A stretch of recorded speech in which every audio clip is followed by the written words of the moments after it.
সম্মানিত দর্শক, Amontron channel I round table powered by স্বপ্ন।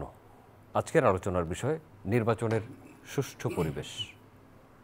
রাউন্ড টেবিলে আলোচনার জন্য উপস্থিত আছেন আমার সর্ববামে ATU তাজ রহমান, প্রেসিডিয়াম সদস্য, জাতীয় পার্টি, শেখ রোকন, সাংবাদিক এবং কলামিস্ট। আমার ডান দিকে আছেন মোহাম্মদ মাহবুবুর রহমান ডাবলু, সদস্য, তথ্য সংগ্রহ কমিটি, বিএনপি ও প্রতিষ্ঠাতা সভাপতি, নওগাঁ কলেজ ছাত্রদল এবং সাবেক ভিপি। আমাদের সর্বডানে আছেন আশিকিন আলম, সাংগঠনিক সম্পাদক এবং ময়মনসিংহ বিভাগ ও নির্বাহী কাউন্সিলের সদস্য, এনসিপি। জাতীয় পার্টির প্রেসিডিয়াম সদস্য তাজ সাহেবকে দিয়ে শুরু করতে চাই। সুষ্ঠু নির্বাচনের পরিবেশ, নির্বাচনের সুষ্ঠু পরিবেশ এবং নির্বাচনে রাজনৈতিক দলগুলোর অংশগ্রহণ।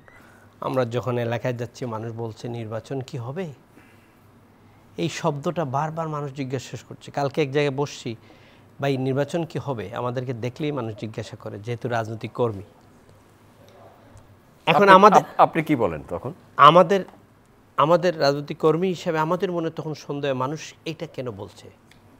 তার কারণটা হলো, রাজনৈতিক দল, সব রাজনৈতিক দল যদি না মিলে ইলেকশন হয়, যেটা হওয়ার সম্ভাবনা এখন নাই, মানুষের মধ্যে একটা দ্বিধাদ্বন্দ্ব ঢুকে যাচ্ছে যে নির্বাচন তাহলে কি একটা অস্থিতিশীল সহিংসতা, নির্বাচনের পরিবেশ এটা কি বুন্ডল হচ্ছে।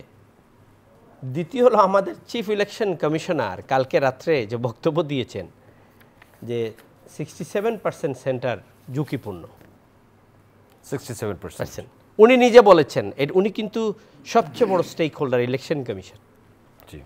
এখন পুলিশের বেলায় আসি, আমার বন্ধুবর মাহবুব ভাই আছে পুলিশে, এখানে পুলিশের অবস্থা যখন তারাও নিষ্ক্রিয় ভূমিকা পালন করছে, তারা এই ইলেকশনটা কন্ডাক্ট করতে পারবে কিনা, 42,000-এর উপরে বুথ সেন্টার আছে, তাদের সেই সক্ষমতা থাকা সত্ত্বেও তারা কতটুকু সক্ষম হবে। কারণ তাদের মনে কিন্তু দাগ আছে, ক্ষত আছে। জুলাইয়ের পরে তাদের উপরে যে অত্যাচার নির্যাতন হয়েছে সেগুলোর বিচার হয় নাই। সেই হিসেবে পুলিশ সেই নির্বাচনে কী ভূমিকা পালন করবে। তৃতীয়ত হলো, বৃহত্তর স্টেক হোল্ডারকে যদি বাদ দিয়ে, আপনি একটা বিশাল জনগোষ্ঠীকে বাদ দিয়ে রাজনীতিতে স্থিতিশীলতা আনতে চান, সেটা হবে না। তখনই রাজনৈতিক অস্থিতিশীল হয়ে উঠবে। আমি আপনাকে একটা উদাহরণ দিই। 14 নির্বাচনে আওয়ামী লীগ, বিএনপি, জামাতকে নির্বাচনে বাদ দিয়েছিল। আমি দেখিন নাই 14তে কী হয়েছিল এই দেশে। 14-র 1 বছর পরে 15তে কী হয়েছিল আমি দেখেছি। আপনি যখন স্টেক হোল্ডারকে নির্বাচন থেকে বাদ দিবেন, আইদার এই স্টেক হোল্ডার নির্বাচনে চুপ থাকবে অথবা নির্বাচনকে প্রতিহত করার জন্য যতটুকু করার করবে। এইটা যখনই করতে যাবে, তখন সেই নির্বাচনের সুষ্ঠু পরিবেশটা নষ্ট হয়ে যাবে। সাধারণ ভোটারের অনুপস্থিতি বেশি হয়ে যাবে। কারণ হলো, ওই বুথ সেন্টারে কিন্তু, আমি তো বুট করেছি 18তে একটা বুট, ওই বুথ সেন্টারে বুট নিতে হলে আপনার লোক আগে আপনি রাখতে হবে, ওদেরকে নিয়ে যেতে হবে, প্রত্যন্ত অঞ্চলের লোককে। কোথাও নদী পাড়ি দিয়ে, নৌকা পাড়ি দিয়ে কিন্তু বুথ সেন্টারে যেতে হয়। এত প্রত্যন্ত অঞ্চল, ওরা মনে করে আমি এখানে যাব না। যখন সব দলের অংশগ্রহণ থাকে, সব দলের ক্যান্ডিডেটরা, তাদের মানুষ সেট করা থাকে, দলের নেতাকর্মীরা, তারা ওইদেরকে নিয়ে বুথ সেন্টারে যায়, তখন বুটের সংখ্যাটা আপনার বেড়ে যায়। আর যখন এই সংখ্যাটা, ক্যান্ডিডেট কমে যাবে, পার্টিসিপেটরি কমে যাবে, তখন বুটের উপস্থিতিটাও কমে যাবে এবং সেই বুটটা বিশ্বের কাছে কিন্তু গ্রহণযোগ্যতা কম পাবে। আপনার কাছে শেখ রোকন, জাতীয় পার্টি এবং আওয়ামী লীগ সমর্থিত, আওয়ামী লীগ এবং তাদের 14 দল, এই দলকে বাইরে রাখার চেষ্টা আছে বা চিন্তা আছে। যারা নির্বাচনে এখন প্রচার প্রচারণায় আছে, তাদের পক্ষ থেকেও তাদেরকে বাইরে রাখার কথা বলা হয়েছে। তাজ সাহেব যেই ইঙ্গিত দিলেন, তাতে কি একটা গোষ্ঠীকে বাইরে রেখে নির্বাচন আন্তর্জাতিক গ্রহণযোগ্যতা পাওয়ার ব্যাপার কথা বলেছেন? আপনার বিশ্লেষণ কি? দেখুন, এটা আমি খুব একমত তাজ ভাইয়ের সঙ্গে, যে আমরা এর আগে যে 3টা নির্বাচন হয়েছে যেখানে সাধারণ মানুষ ভোট দিতে পারেনি, তো তখনকার ক্ষমতাসীন দল ভেবেছিল যে দুটো বড় রাজনৈতিক দলকে, বিএনপি এবং জামায়াতে ইসলামীকে বাইরে রেখে নির্বাচন করলে এটা গ্রহণযোগ্য হবে, তারা ভেবেছিল। কিন্তু 5 আগস্টের গণঅভ্যুত্থানের মধ্য দিয়ে প্রমাণ হচ্ছে যে এটা তারা বোকার স্বর্গে বাস করেছিল। এটা দেশে গ্রহণযোগ্যতা পায়নি, বিদেশেও পায়নি। একই সঙ্গে এখন যখন আওয়ামী লীগ এবং জাতীয় পার্টিকে বাইরে রাখার একটা আলোচনা আমরা শুনছি, তখন আপনি দেখবেন যে মানুষের মধ্যে এই শঙ্কা শোনা যাচ্ছে যে নির্বাচন কি হবে, হলে টেকসই হবে কিনা। এটা যারা গত 15 বছর অপরাধ করেছে, হত্যা করেছে, দুর্নীতির সঙ্গে জড়িত, তাদের নিঃসন্দেহে বিচার হতে হবে। কিন্তু আপনি 25 থেকে 30% যে জনগোষ্ঠী আওয়ামী লীগ এবং জাতীয় পার্টির সমর্থক, তারা এই দেশের নাগরিক, যারা অপরাধ করেনি, তাদেরকে নির্বাচনী প্রক্রিয়ায় আনতে দিতে হবে। এটা যদি আমরা একটা গ্রহণযোগ্য নির্বাচন চাই, আর যদি মনে করি যে আগের 3টা নির্বাচনের মতো এবারও এরকম একটা নির্বাচন দিয়ে পার পাওয়া যাবে, তাহলে ভিন্ন কথা। কিন্তু আমরা যদি এটাকে অবাধ, সুষ্ঠু, অন্তর্ভুক্তিমূলক করতে চাই, আন্তর্জাতিকভাবে গ্রহণযোগ্য করতে চাই, তাহলে এটা সবগুলো রাজনৈতিক দল এবং ব্যক্তি, কেউ যদি অংশগ্রহণ না করে সেটা ভিন্ন কথা, কিন্তু যদি করতে চায়, যদি তার বিরুদ্ধে কোনো আইনি বাধা না থাকে, তাহলে তাদেরকে অংশগ্রহণের সুযোগ দিতে হবে। এটাই গণতন্ত্রের খুব মৌলিক কথা। জি, সিইসির কথার যে উদ্ধৃতি দিলেন, 67% ভোট কেন্দ্র ঝুঁকিপূর্ণ এবং সবুজ, হলুদ এবং লাল ভাগে ভাগ করা হয়েছে কেন্দ্রগুলোকে। সেসব কেন্দ্রের ভোট কেমন হবে, বা সেসব কেন্দ্রের ভোট ঝুঁকি মুক্ত করার জন্য কি আইন শৃঙ্খলা রক্ষাকারী বাহিনীর কি পদক্ষেপ নেওয়া দরকার? দেখুন, সিইসি যে ঝুঁকিপূর্ণ বলেছেন, ঝুঁকিটা কিসের, সেই প্রশ্নটা আমাদের চিন্তা করতে হবে। ঝুঁকি তখনই তৈরি হয় যখন আপনি সব পক্ষকে নির্বাচনে অনবোর্ড করতে পারছেন না। যদি করতে পারেন, জনগণ যখন স্বতঃস্ফূর্তভাবে নির্বাচনে অংশ নেয়, আমরা দেখেছি যে 90-এর গণঅভ্যুত্থানের পরে যে 91 সালে নির্বাচন হয়েছিল, সেখানে সব পক্ষ অংশ নিয়েছিল। আমরা দেখেছি 1/11-এর পরে 2008 সালে যে নির্বাচন হয়েছিল, সেখানে সব পক্ষ নির্বাচনে অংশ নিয়েছিল। যখন সব রাজনৈতিক পক্ষ স্বতঃস্ফূর্তভাবে অংশগ্রহণ করে, তখন আইন শৃঙ্খলার যে ঝুঁকি, এইটা খুব বড় চ্যালেঞ্জ হয় না। বড় চ্যালেঞ্জটা হচ্ছে যে মানুষের এই বাংলাদেশের সবসময় যে উৎসব মুখর হয় নির্বাচনগুলোকে, সেই ক্ষেত্রটা নির্বাচন কমিশন থেকে প্রস্তুত করা। তারপরে জনগণ যারা গত তিনটা টার্ম ভোট দিতে পারেনি, অনেকে যাদের বয়স 20-25 বছর, তারা একটা বারও ভোট দিতে পারেনি, তাদেরকে যদি আনা যায় স্বতঃস্ফূর্তভাবে, দলমত নির্বিশেষে, তাহলে এইসব ঝুঁকি আমার মনে হয় না যে কোনো চ্যালেঞ্জ হবে।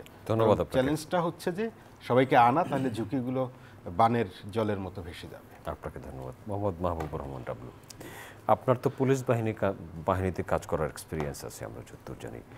নির্বাচন সুষ্ঠু, সুন্দর, স্বচ্ছ, গ্রহণযোগ্য, ভীতিমুক্ত পরিবেশে করতে হলে কি করণীয়, বা এখন সরকার বা নির্বাচন কমিশন সেদিকে এগুচ্ছে কিনা? ধন্যবাদ আপনাকে এবং আপনার মাধ্যমে চ্যানেল আইয়ের যে দর্শক শ্রোতা আছে সবাইকে আমার আন্তরিক অভিনন্দন। আসসালামু আলাইকুম। অ্যাকচুয়ালি আমাদের সাথে আজকের যারা সহ বক্তা, ওনারা যে কথাগুলো বলেছেন, আমারটাও তার সাথে প্রাসঙ্গিক।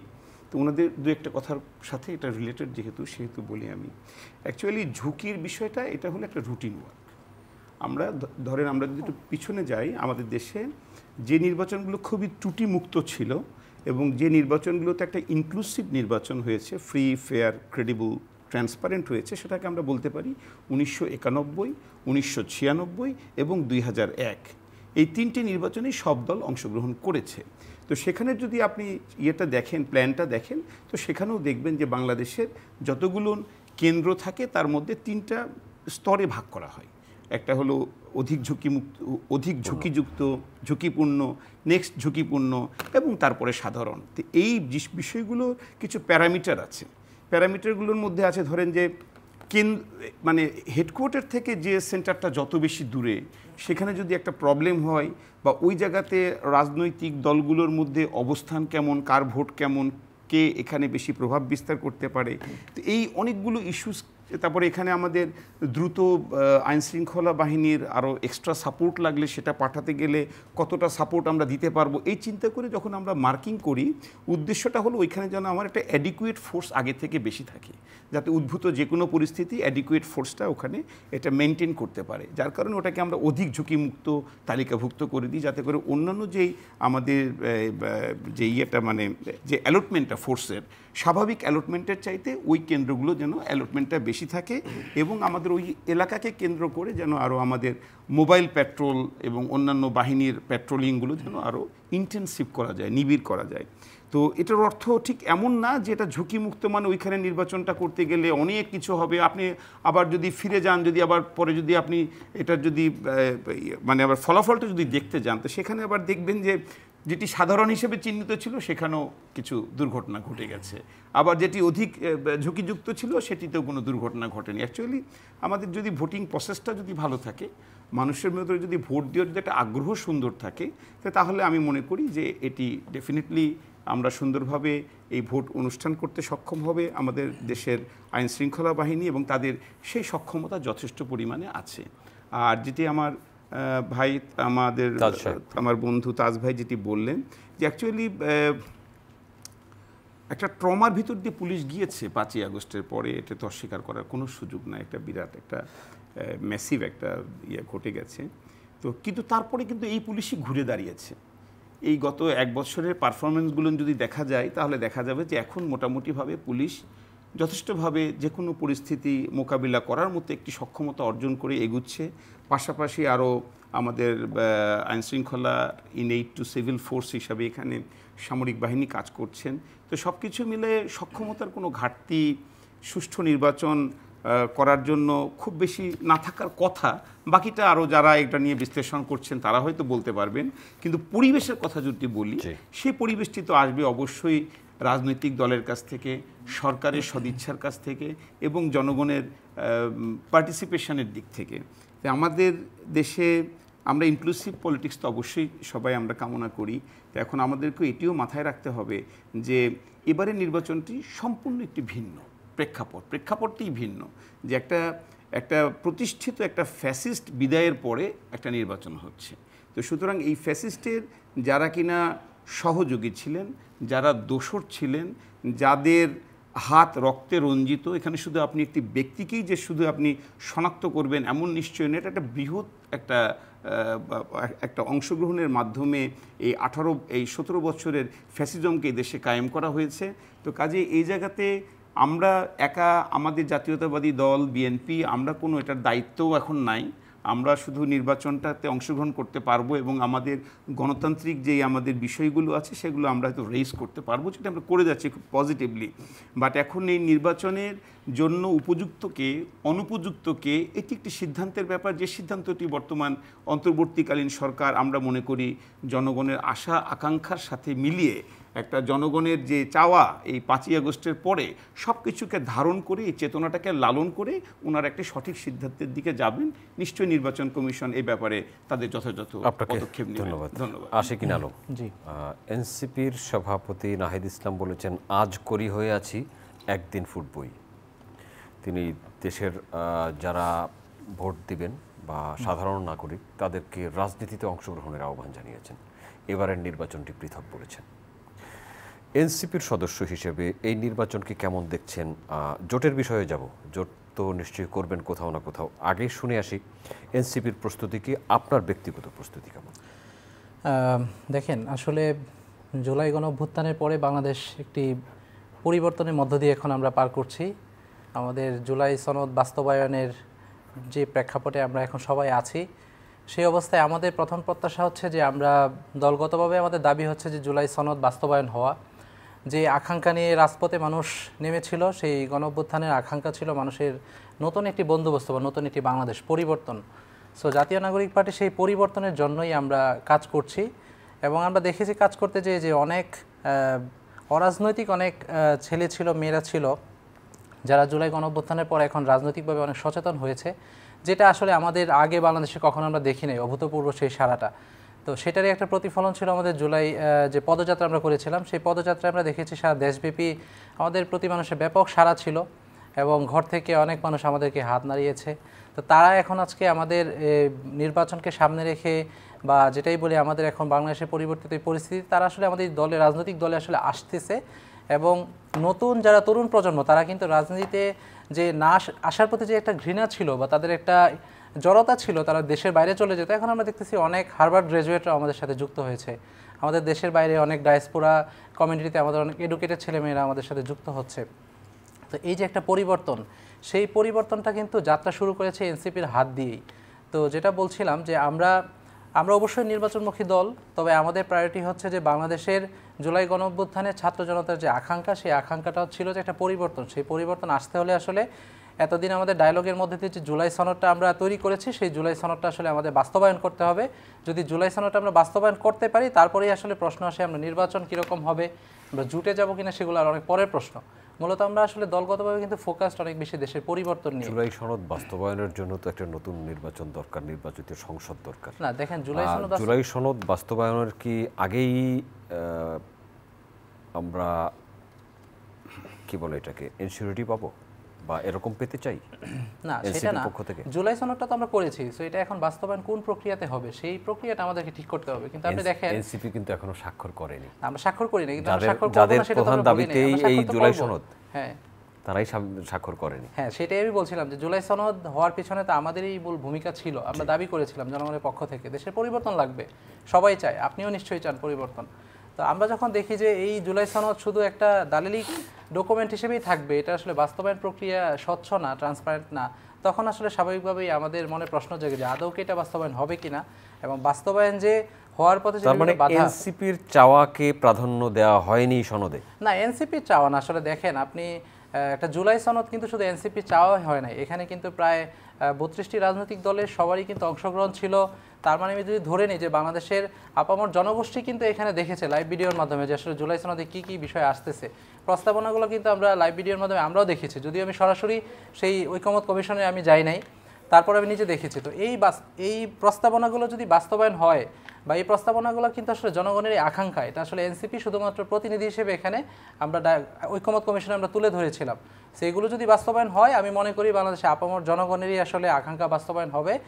আপনি যেটা বলছিলেন যে জুলাই সনদ যদি বাস্তবায়ন পরবর্তী সংসদের যে হয়, হ্যাঁ সেটা হতে পারে, সংসদে যে বাস্তবায়ন হবে, কিন্তু সেটার জন্য যে জনগণ যে এই বাস্তবায়নে যে আমরা এখানে প্রস্তাবনাগুলো যে আসছে, এখানে তো বিএনপি নোট অফ ডিসেন্টও আছে কিছু ইম্পর্টেন্ট জায়গাতে, এইটা কি বিএনপি যে বাস্তবায়ন করবে এরকম সদিচ্ছা কিন্তু আমরা বিএনপির কাছ থেকে দেখছি না।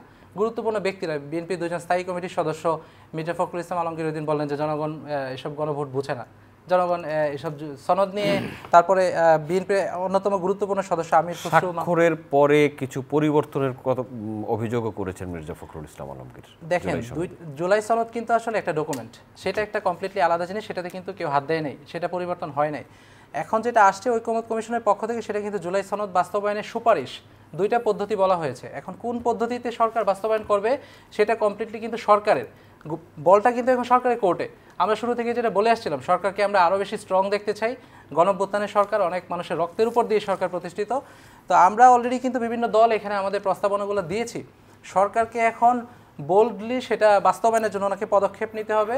উনি হচ্ছে জুড়ে এই বলটাকে কিক করতে হবে। যদি উনি কিক করতে ব্যর্থ হন, তাহলে আসলে কিন্তু আমাদের ভাগ্যে সেই 90-এর মতো করে আমরা 3 জোটের রূপরেখার মতো একটা সনদ হলো, কিন্তু সেই সনদ বাস্তবায়নের কোনো যদি আমরা পদ্ধতি না পাই, বা বাস্তবায়ন যে হবে না, সেটা কিন্তু বিভিন্ন কথা আমরা শুনতেছি।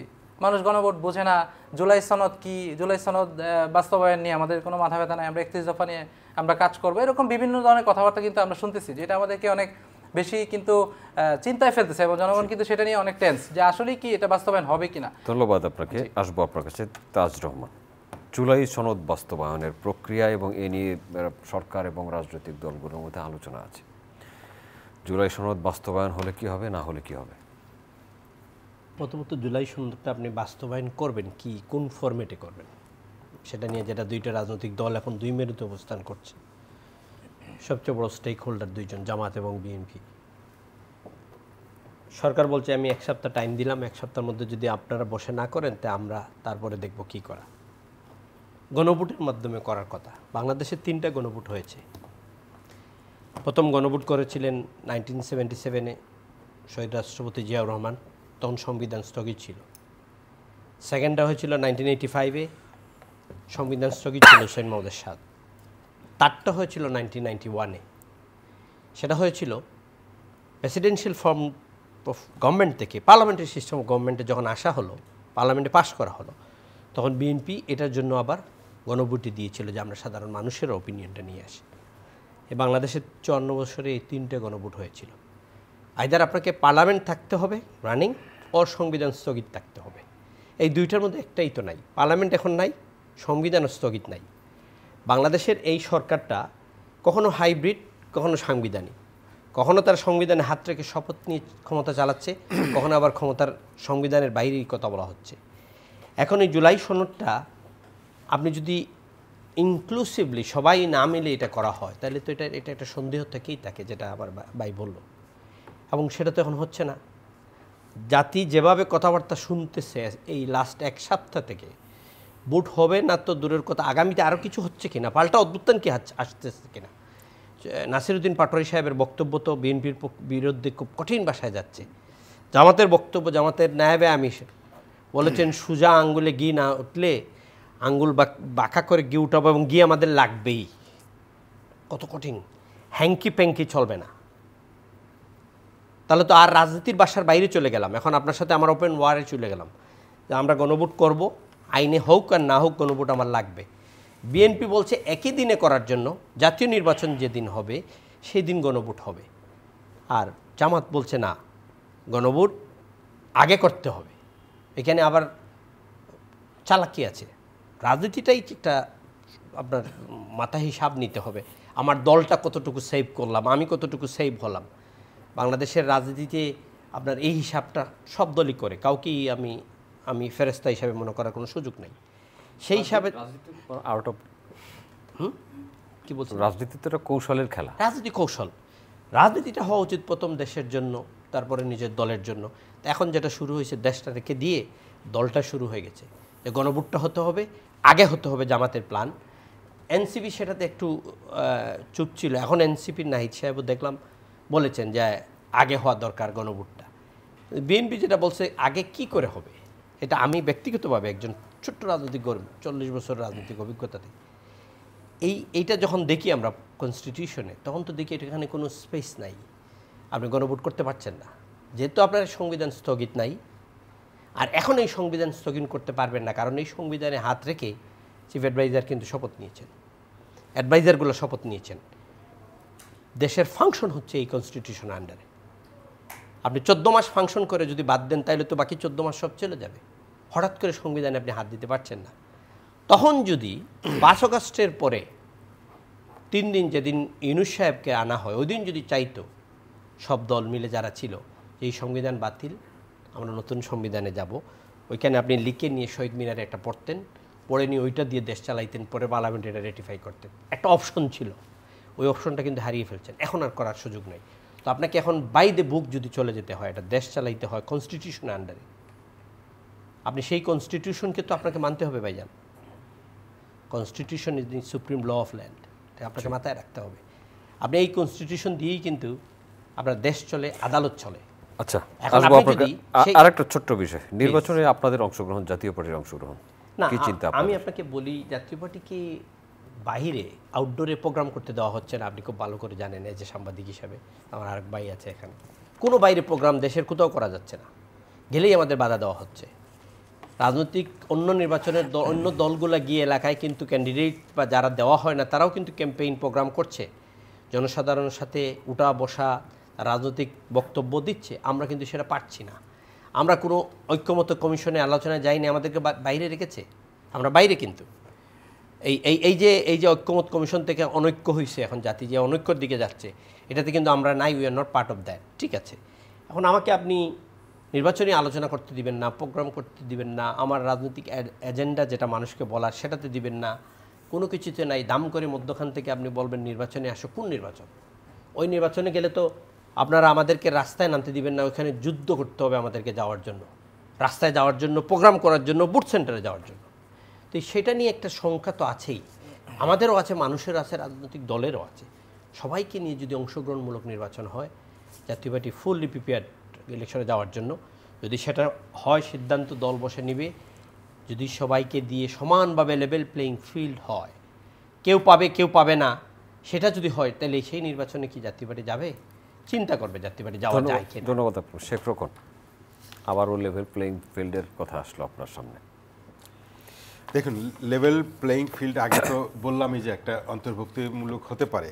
দ্বিতীয় যেটা হচ্ছে, এটা বহুদিন পর্যন্ত নির্বাচনটা কখন হবে, 1 বছরের মাথায় হবে না 1.5 বছরের মাথায় হবে, এটা নিয়ে একটা বিতর্ক অনিশ্চয়তা ছিল। তো পরে যখন গত এপ্রিলে বলা হলো যে এটা ফেব্রুয়ারির মধ্যে হবে, সুনির্দিষ্টভাবে প্রধান উপদেষ্টা বললেন, তারপর থেকে আপনি খেয়াল করে দেখবেন যে একের পর এক ইস্যু তৈরি হচ্ছে, যেগুলো নির্বাচনের দিকে সমস্ত রাজনৈতিক দল এবং জাতিকে নির্বাচনের দিকে যাওয়ার জন্য না, বরং মনে হবে যে আপনার নির্বাচনের পথে পদে পদে বাধা তৈরি করা হচ্ছে। যে এই আপনার প্রথম জুলাই সনদ নিয়েই বলি, প্রথম জুলাই ঘোষণা আসলো, তখন সব রাজনৈতিক দল গেল, যদিও এনসিপির একটা অংশ ওই সময় ঢাকার বাইরে তারা গেছিলেন। আবার যখন জুলাই কক্সবাজারে আবার যখন জুলাই সনদ আসলো ঘোষণার পর, তখন এনসিপি সেখানে স্বাক্ষর করলো না। আবার জুলাই সুপারিশ যখন হলো যে কিভাবে জুলাই সনদটা আইনিভাবে বাস্তবায়ন হবে, তখন আমরা দেখলাম যারা স্বাক্ষর করেছে তাদের মধ্যে দুই ভাগ হয়ে গেল। এক দল বলছে যে নভেম্বরেই গণভোট হতে হবে গণভোটের মাধ্যমে, আরেক দল বলছে যে একই দিনে গণভোট হতে হবে। এখন আপনি দেখবেন যে এই গণভোটটা হবে কিনা আদৌ কখন হবে সেই বিতর্ক তো মাঠে আছেই। গণভোট আগে হলে সুবিধা কি অসুবিধা কি, সেইটা আমি আসি একটা মিনিট পরে। নতুন বিতর্ক হচ্ছে যে মির্জা ফখরুল ইসলাম আলমগীর বলছেন যে গণভোট, বা সালাউদ্দিন আহমেদ বলছেন যে গণভোটটা সংবিধানে তো গণভোটের ব্যবস্থা নাই, ফলে ইলেকশন হয়ে তারপর সংসদ সিদ্ধান্ত নেয়। এই খুব সম্প্রতি 2-1 দিন আগে নারী সংস্কার বিষয়ক কমিশনের প্রধান শিরিন হক, তো উনি বলেছেন যে এই যে জুলাই সনদ, এই যে গণভোটের সিদ্ধান্ত, এইটাতে আমাদেরকে কখনো পাঠ করা হয় নাই, আমাদেরকে ঐক্যমত্য কমিশনে নেওয়া হয় নাই, আমরা প্রধান উপদেষ্টাকে চিঠি দিয়েছি, আমাদেরকে ডাকা হয় নাই। তো ফলে যে ঐক্যমত্য কমিশন যার ভিত্তিতে হলো কমিশনগুলো, সেখানে বিভক্তিটা আছে। আর গণভোটের ক্ষেত্রে আমার পর্যবেক্ষণ হলো, আপনি দেখবেন যে এই বছরই জুন মাসে ইতালিতে একটা গণভোট হয়েছে অভিবাসন আইন প্রশ্নে, তো সেখানে 30% ভোটার উপস্থিতি ছিল, ফলে তারা বলছে যে এটা বাতিল, এই গণভোট হবে না। সেপ্টেম্বর মাসে গিনিতে, পশ্চিম আফ্রিকার দেশ গিনিতে একটা গণভোট হয়েছে, সেখানে 98.8% ভোটার উপস্থিতি ছিল। আপনি যদি বাংলাদেশের গণভোটগুলোও খেয়াল করেন, যে 77 সালে 85 সালে সেখানে 84%, 72% ভোটার উপস্থিতি ছিল। আবার এর মধ্যে সব জায়গাতেই হ্যাঁ ভোটটা হচ্ছে 98% বেশি, না ভোট হচ্ছে 1%-ও কম। তো আমার পর্যবেক্ষণ হচ্ছে উন্নত বিশ্বে গণভোটের একটা দীর্ঘ ঐতিহ্য আছে এবং এটার কার্যকারিতা আছে, কিন্তু তৃতীয় বিশ্বের দেশগুলোতে গণভোট যেটা হয় তাতে জনমত কতখানি প্রতিফলিত হয় সেই সন্দেহ আমার আছে। বাংলাদেশেও আপনি যদি 3টা গণভোট দেখেন, 2টো গণভোটে হ্যাঁ ভোট ছিল 98% বেশি। আবার 91 সালে যখন রাষ্ট্রপতি শাসিত সরকার থেকে সংসদীয় ব্যবস্থায় যাওয়া হলো, তখন আপনার মাত্র 35% উপস্থিতি ছিল। যেহেতু এটা একটা শাহাবুদ্দিন সরকারের সময় সুষ্ঠু নির্বাচন হওয়ার পরপরই এটা হয়েছে 91 সালে, তখন বিএনপি ক্ষমতায় চলে আসছে অলরেডি, তখনও গণভোটটা ঠিকভাবে কন্ডাক্ট করা হয়েছে, ফলে ভোটার উপস্থিতি আর 84 বা 72% যায়নি, 35% নেমে আসছে। তার মানে যদি আমরা ইতালির সঙ্গে তুলনা করি, যারা 30% ভোটে গণভোটটাই বাতিল করে দেয়, যে 70% লোক গণভোটটাই অংশগ্রহণ করে নাই, তো ফলে এইটা কার্যকর হবে না। এখন এবার আমাদের এই গণভোটের নভেম্বরে হোক বা ফেব্রুয়ারিতে হোক, বিপদটা হচ্ছে এই গণভোটের ক্ষেত্রে আওয়ামী লীগ এবং জাতীয় পার্টি তাদের তো কোনো বক্তব্যই নেই, তারা বাইরে, তো ফলে তারা হ্যাঁ বা না কিছু যায় আসে না। এই গণভোটের প্রশ্নে এখনকার মাঠে সবচেয়ে বড় রাজনৈতিক দল বিএনপি, তাদের এক ধরনের অনুৎসাহ আছে, তো ফলে তারা হ্যাঁ না দিবে আমরা নিশ্চিত না। এখন আমার শঙ্কা হচ্ছে যে এত বিপুল রক্তপাত, প্রাণ দেওয়ার পরে যে গণ অভ্যুত্থানের মধ্য দিয়ে আমরা গণতন্ত্রের উত্তরণ করতে চাচ্ছি, সেইটা যদি ভোটের মাধ্যমে নির্ধারণ করতে যাই, তাহলে বিপদ আছে যে না ভোটটা জয়ী হয় কিনা। তাহলে এত ত্যাগ, এত সংগ্রাম, ঐক্যমত্যের কমিশনের 8.5 মাসের আলোচনা সব বৃথা হয়ে যাবে। যারা গণভোটের পক্ষে আছেন, সরকারের দিক থেকে যারা এটা সামনে এনেছেন, রাজনৈতিক দলগুলো যারা সমর্থন করতেছেন, তাদের এই লুফুলগুলো চিন্তা করার ব্যাপার আছে। ধন্যবাদ আপনাকে মাহবুবুর রহমান ডাবলু। নির্বাচনের পরিবেশ দেখেন, আপনার নির্বাচনী এলাকা আপনার নওগাঁ, জি, নওগাঁর নির্বাচনের পরিবেশ কেমন? জি, নওগাঁ নির্বাচনের পরিবেশ সামগ্রিকভাবে এখন পর্যন্ত যথেষ্ট শান্ত, এবং মানুষজন, যদিও আমাদের দেশে নির্বাচনের একটা ধারাবাহিকতা আছে, সেটা হলো যে যখন সরকার শিডিউল ঘোষণা করে, নির্বাচন কমিশন যখন শিডিউল ঘোষণা করে, তখন থেকে মানুষ নির্বাচনমুখী হয়। এবারে প্রেক্ষাপটটা হয়ে গিয়েছে ভিন্ন। এবারে 5ই আগস্টের পরে সামনে একটি নির্বাচন আসবে, এই নির্বাচন কন্ডাক্ট করার জন্য একটি অন্তর্বর্তীকালীন সরকার প্রধানত তাদের দায়িত্বটি গ্রহণ করেছে। দেশের মানুষও তাদের দিকে তাকিয়ে আছে, বাট নির্বাচনের তফসিলটা এখনো পর্যন্ত ঘোষিত হয়নি। একটা টেন্টেটিভ ডেট বা একটা চূড়ান্ত ডেটের দিকে আমরা যাচ্ছি, যেটি মধ্য ফেব্রুয়ারি 12 তারিখ বা এখন পর্যন্ত ওটি আমরা জানি। তো এই জায়গাতে মানুষ তারপরেও এখনও নির্বাচনের জন্য পুরোপুরি মুখিয়ে নেই। এটি শুরু হবে যখন শিডিউলটি ঘোষণা হবে, তফসিল ঘোষণা হবে। একটু আপনার সাথে যুক্ত করি, বাংলাদেশ জাতীয়তাবাদী দল বিএনপি 236টি আসনে 37 থেকে একজনকে স্থগিত করা হয়েছে, আমরা 36 ধরছি। এদের নাম মোটামুটি চূড়ান্ত করেছে প্রাথমিক অবস্থায়। এরপরে আমরা দেখেছি বিভিন্ন জায়গায় বিএনপির বিভিন্ন গ্রুপের মধ্যে মারামারি হচ্ছে, গুলির ঘটনা ঘটেছে, চট্টগ্রামে একজনের মৃত্যু হয়েছে, আবার ময়মনসিংহেও একটা ঘটনা ঘটেছে, সেখানে একজন হার্ট অ্যাটাকে মৃত্যু হয়েছে। এই ধরনের সহিংসতা রোধের উপায় কি, বা কোনো কড়া নির্দেশনা আপনাদের দলের পক্ষ থেকে আছে কিনা? অ্যাকচুয়ালি আমাদের এই প্রাথমিক মনোনয়ন যেটি ঘোষিত হয়েছে, এটি ঘোষণা দেওয়ার পূর্বেই আমাদের দলের নীতি নির্ধারকরা তারা সকল মনোনয়ন প্রত্যাশীর সাথে বসেছেন এবং সকলকে এই ব্যাপারে যথেষ্ট সতর্ক করেছেন, যাতে করে এই বিষয়গুলোর যাতে করে কোনো না আসে, রিপারকেশন না আসে। বাট যেটুকু হয়েছে, এত বড় একটা দল এবং আমাদের দলের প্রতিটি আসনেই 5 বা তারও বেশি প্রত্যাশী থাকে এবং সকলেই যোগ্য থাকে। তো সেই জায়গাতে এটি আমি মনে করি যে যেটি আপনি গুলির ঘটনা বললেন, এটিতে কিন্তু দেখবেন যেটি মনোনয়নকে কেন্দ্র করে নয়, নির্বাচনী প্রচারণার সময় একজন শত্রু ওই সুযোগ পেয়েছে, তাকে আগে থেকেই মানে ধমকের উপরে রেখেছিল যে কোনো সময় তোমাকে মেরে ফেলা হবে। এক কর্মী বা সে হলো, তারপর তো দেখেছি ওরা শিবিরের কর্মী, ক্যাডার, আমাদের এরা সম্ভবত তাদের উভয়ের মধ্যে একটা ক্যাডার পলিটিক্সের কোনো একটা ইস্যু রয়েছে ইত্যাদির সূত্র ধরে আমাদের দলের সাথে যিনি প্রচারণায় ছিলেন সেখানে তাকে হত্যা করা হয়েছে। তো এখানে মনোনয়নের কোনো ইস্যু এখানে নাই। আর যেগুলো শোডাউন হয়েছে, খুব বেশি দেখবেন যে নিয়মের ব্যত্যয় হয়তো ঘটেনি, হয়তো তাদের সমর্থকরা সেখানে করেছে, পরে আবার আমাদের দলের নেতা সেখানে গিয়েছেন, যিনি মনোনয়ন প্রত্যাশী, তাদেরকে শান্ত করার চেষ্টা করেছেন এবং শান্ত হয়েছে এবং সব কিছু স্বাভাবিকভাবেই চলছে, অস্বাভাবিক খুব একটা কিছু হয়নি। এবং তারপরেও বলবো যে অন্যান্য বারে আমাদের তো যেভাবে করতে হয়, আওয়ামী লীগ আর বিএনপি দুটো দল মুখোমুখি হয়ে তারা নির্বাচনী প্রচারণা করে, তো এবারে হয়তো সেদিক থেকে আমাদের মতো বড় দল একা মাঠে আছে, কারো কারো কাছে হয়তো ছোট একটু বিষয় হয়তো অনেক বড় করে ধরা পড়ছে, বাট আমরা নিয়মতান্ত্রিকভাবেই এগুচ্ছি এবং আমরা সকলেই ঐক্যবদ্ধভাবে আমাদের দলের যে প্রতীক যার হাতেই দেওয়া হবে তাকে বিজয়ী করার জন্য আমরা দৃঢ় সংকল্প। আপনি কি নির্বাচন করবেন? জি, আমি আমার আসন নওগাঁ সদর 5, এখান থেকে নির্বাচন করার ব্যাপারে আমি প্রত্যাশী। আমার দলের কাছে মনোনয়ন চেয়েছি, উপযুক্ত মনে করে আমাকে মনোনয়ন দিলে অবশ্যই করব। ধন্যবাদ আপনাকে। আশিকিন আলম, আপনি কি নির্বাচনে অংশগ্রহণ করছেন?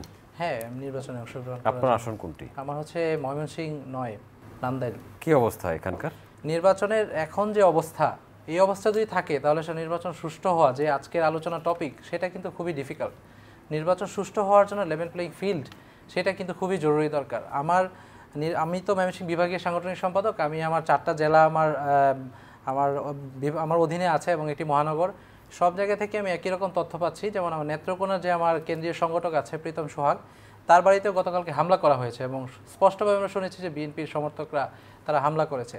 তো ময়মনসিংহ জেলাতে আসলে আমাদের যে কার্যক্রম, সেই কার্যক্রমকে আসলে একটি দল, মানে বিএনপি যদি আমি সরাসরি বলি, তারা আসলে একদম প্রতিপক্ষ ভেবে এখনই হামলা করা শুরু করে দিয়েছে, নিজেদের উপর করছে, আমাদের উপরও করছে। আর আমার প্রস্তুতির ব্যাপারে যদি আসি, আমি আমার এলাকাতে আসলে দীর্ঘদিন ধরেই আমি ছাত্র রাজনীতি থেকে শুরু করে এখন পর্যন্ত আমি মানুষের পাশে ছিলাম, কাজ করি।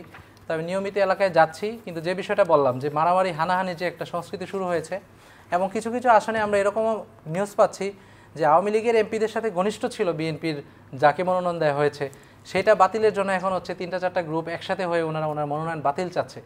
ময়মনসিংহ অঞ্চলে যদি এরকম অবস্থা হয়, এটা এক্সাম্পল আমার জেলাতে, তো আমি বিভিন্ন জায়গায় তো এই ইনসিডেন্টগুলো ঘটতেছে এখন। তা আমার কাছে মনে হচ্ছে যে নির্বাচন সুষ্ঠু হওয়ার জন্য এক হচ্ছে বড় দল হিসেবে বিএনপির কাছ থেকে আমরা প্রত্যাশা করি ওনারা যে মনোনয়ন দিয়েছেন সেটাকে আবার মাঠ পর্যায়ে ওনারা তথ্যপত্র নেবেন। এই ধরনের আওয়ামী লীগের যারা ঘনিষ্ঠ ছিল এরকম লোককে মনোনয়ন দেয় এবং এক জায়গায় জয় বাংলা স্লোগান দিয়ে দেখবেন যে ওনার মনোনয়ন বাতিল হয়েছে, এসালামের ঘনিষ্ঠ লোককে মনোনয়ন দেওয়া হয়েছে। আমরা সন্দিহান যে আমরা যে একটি সুষ্ঠু নির্বাচন করব, জনগণ যে ভোট দিবে, তো এই বড় রাজনৈতিক দলের কাছ থেকে আমরা সেই প্রত্যাশা করি। এবং আমি আরেকটু বলবো, জাস্ট আমাকে 30 সেকেন্ড দিবেন। আমাদের যিনি প্রথম আলোচক ছিলেন জাতীয় পার্টির যিনি আজকে আছেন, উনি বলছিলেন যে ভোটাররা বলছেন যে ভোট হবে কিনা সন্দেহ। এটা আমি এই জায়গাতে আমার একটু কথা আছে। আমি এটা বিশ্বাস করি ভোট হবে, ভোট সুষ্ঠু হবে কিনা সেটা নিয়ে প্রশ্ন আছে। এবং আমরা কিন্তু ভোট যে হবে এটার আমরা এক্সাম্পল কিন্তু জাকসু সহ বিভিন্ন জায়গায় আমরা দেখেছি। আপনাদের 4 জনকে অসংখ্য ধন্যবাদ। সম্মানিত দর্শক, এতক্ষণ আমাদের সাথে থাকার জন্য কৃতজ্ঞতা। আগামী অনুষ্ঠান দেখার আমন্ত্রণ রইল। দেখা হতে পারে সেই অনুষ্ঠানে। ভালো থাকবেন সবাই। আপনাদের সবার জন্য অনেক অনেক শুভকামনা।